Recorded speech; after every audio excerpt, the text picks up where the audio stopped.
Hey folks, happy you're welcome back to the channel. Thank you for watching.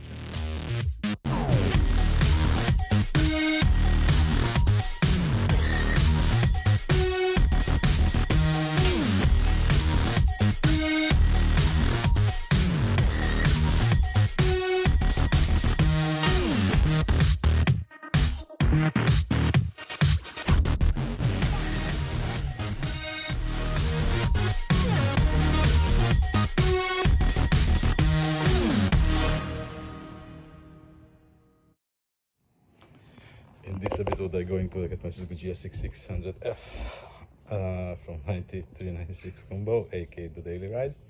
Well, unfortunately, got some problem again. Pretty much quite soon after just the front fork has been fixed. The battery gone. I did go out for the test ride, and then I saw the voltage meter hit the 15.5 volt to charge the system.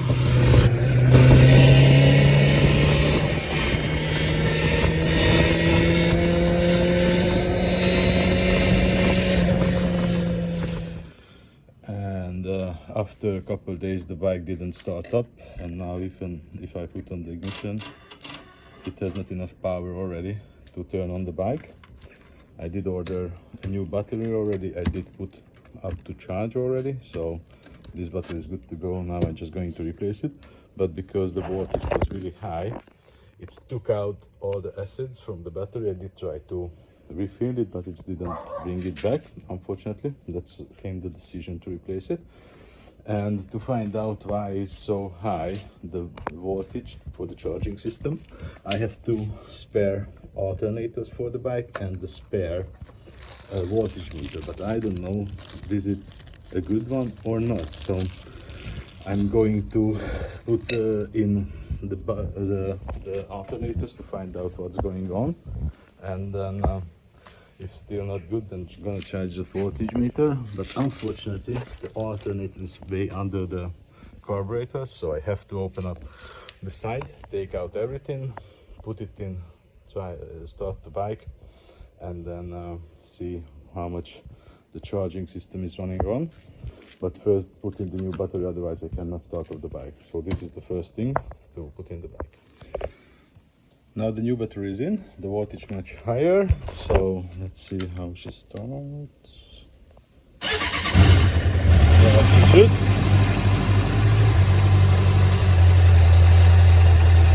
I'm gonna let her warm up a little bit, but at this point actually the charging is really good, so it could be the battery problem. But just in case, I'm gonna let her run a little bit and gonna check on it later. So let's her run. Now the engine is warm, and meanwhile I did took off most of the fairing, the cowl, and unfortunately I noticed my clutch cable give up already, so I'm going to need to replace it. I think I have a spare. I'm gonna take a look, but yeah, it could cause what I have noticed, some problems with clutching. So that's one thing to check, because even I have to take off the cover of the front sprocket, otherwise cannot pull off the alternator itself. So it's not going to be some additional, luckily not too much extra job. And just in case, I did turn on the voltage meter on the bike. It shows 13.2, and I did hook up a multimeter as well, which gives just a little bit higher, like 2/10 of the volt, but that still could be a lot, so we're gonna use both. So now let's loose up the tank, the carburetors, pull off the sprocket cover. Then I've been able to pull out the clutch cable and reach the alternator itself. Meanwhile I took out the clutch cable, and luckily I have found a spare one, which is probably also used, but it's also not in perfect shape, but still better than this one. So this is the problem, the inner side went out, and this is a Teflon. Now there is not so much place where it could run smoothly, so it's stucking into the corner. I'm gonna put this back temporarily, but obviously I'm gonna order a new one, so that's something good gonna be needed. Meanwhile, this side is off. It needs some clean as well. And now I have access to pull off the carburetors and reach the alternator itself, and the cable is in the other side. That's why I had to lose both sides. So let's remove it. Now the old is out. This is the old, this is the rusty one. This is one of the spare. So I'm gonna install this one and hope this works as it should, and no more work needed with this. So let's put it in and put back her for starting position to be able to check the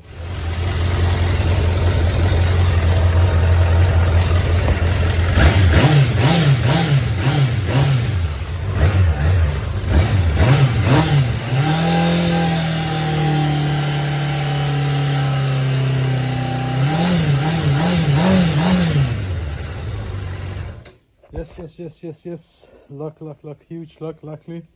This one makes 14.8, which is really close to 14.5, what should be the original amount. Really happy with it, because that means that's really good number and really close to the factory. So that means I have nothing to do further anymore with the alternator. So actually the task is complete. I can build back the bike together and she's gonna be good to go again. The only thing I'm gonna clean a little bit and put back the used clutch cable. I'm definitely gonna need a new one for the next service. So let's build back everything, tie it up and put her back together to run. Now everything looks a little bit cleaner. I did hook up the cable already, so this side can go back. I can fix the carburetors, hook up all the cables, and actually the tank and the rest can go back together already. Now the sprocket cover is back and the shifter lever as well, and I did hook up already the cable. But before I finalize this side, I'm gonna check again the clutch free play, and because different cable, different stretched, so just to be sure there's no any problem. So I'm gonna lose up the nut, and with the bolt, with this screw, find the catching point and a little bit back, and that's it. So that's gonna be quick. Now that side is complete, the top end as well, and it feels much lighter than it was before, that's for sure. So that could be a sign of some kind of clutch part failure if it's getting harder and heavier. So now this part is complete, everything hooked back up, all the cables, so I can put back the tank and the left side and actually finalize the bike again, build her back as she should look. Now this side is complete, only the plastic is missing and the mirrors and so on. So we are really close to the finish, and gonna come the best part of the job, the test ride. Yes, she's back together, ready to roll, really happy. So now the best part of the work, let's go for a test ride. So that's it for the episode, guys. Thank you for watching. If you liked it, see you in the next one. Bye bye.